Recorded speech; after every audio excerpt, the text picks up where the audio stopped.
Hello and welcome to Lighten Up TV. I am your host, Suzanne Ross, and I am so delighted to be here today with Standswithbear. Welcome. Thank you. I'm glad to be here. Standswithbear performs with the Native American flute, but he's also a healer. Standswithbear has many gifts that he's going to share with us today. So let's get started by talking about how you were introduced to spirit and how you became aware that you could contact spirit and sort of receive wisdom and guidance. Boy, that's a whole few books. I would say, starting out as a child, I had many visitations. I never spoke about them. They were just kind of my own private thing. And then it went beyond that to where I had several times in my life when I literally should have died. Miraculous things came in and pretty much swept me from the jaws of death, And, because I'm a quadruple Virgo, which I've told you before, I had to taste, touch, see, feel in order to believe, right? So when you're hammered with so many things, so many times, pretty soon you believe, And then I started listening to the voices that were actually helping me save my life and keep me out of harm's way. And I figured, okay, those are the guys I need to listen to because they're putting me in the right direction, And it's evolved into this whole amazing thing that I to be honest, Suzanne, if I put my memoirs in a book, I promise you it would just go on the fiction shelf. Nobody would believe it. Nobody would believe it. Well, we look forward to hearing some of those miraculous stories for sure. As a musician, I understand that you were actually in a cover band that opened for many well-known bands in the 80s. Well, it actually, we did do some cover songs, but it was mainly originals, I had played in cover bands and things like that. I've been in several different bands throughout my career since about 7th grade. 7th grade is when I started just being lead vocalist of rock bands, It was just a complete accident. I was at a friend's house and my friend taught the band that was playing there to get on the microphone, and I was like, okay, so I jumped on the microphone and they were just blown away. They fired their singer and hired me the next day. That's amazing at 7th grade. Yeah, and that pretty much started my career from then on, being a rock vocalist. Yeah. And, playing in various bands throughout my rock career. We've opened for, like Molly Hatchet, Wasp, Black and Blue, White Lion, The Romantics. Remember those guys? I do, yes. Those guys. Yeah, so, if you told me 25-something years ago what I'm doing today, that I would actually be doing that, playing native flute professionally, doing healing, doing readings, I would have just told you smoke another one, because You saw yourself as being a rock and roller most of your life? Yeah, well, God says go and make plans and, watch me sit back and laugh, because that pretty much is what happened. I didn't see it coming at all, I think what happened was I had something really major happen to me in my life. One of those life-changing moments where you take everything that you know and just shove it right off of the desk and start back to square one. And so I went back to my Cherokee roots and found out that I took to flute like a fish to water, and over these years have carved out my own niche as a professional native flute player. Mm-hmm.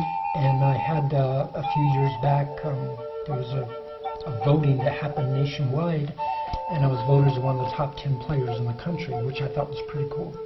That's very cool. And Standswithbear has performed at a few of my events and at my retreat, and you are exceptionally talented. Thank you. I'll just say what comes through me is exceptionally talented. I put the flute to my lips, the breath of God comes through, and that's pretty much how I create. Beautifully said.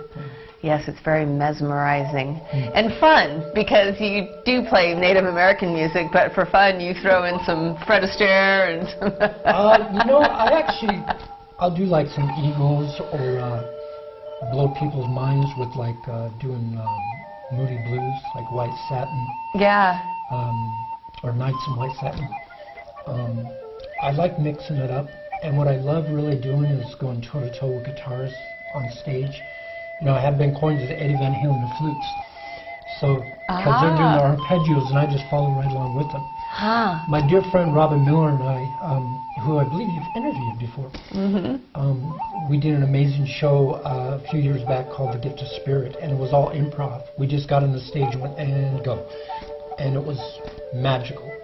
And he started going off on his guitar, he was like, and I'd be like, and I was just following him, and he's like, and I'd be like, and I was like following him toe to toe, like another guitarist bantering back and forth, you know.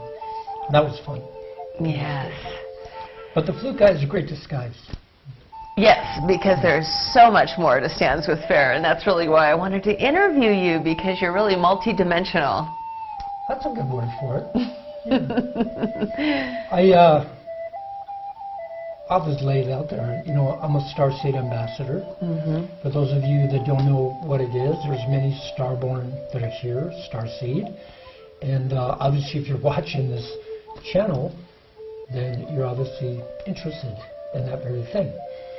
So I am a Starseed ambassador. I'm the other half, CEO of Starseed Alliance International.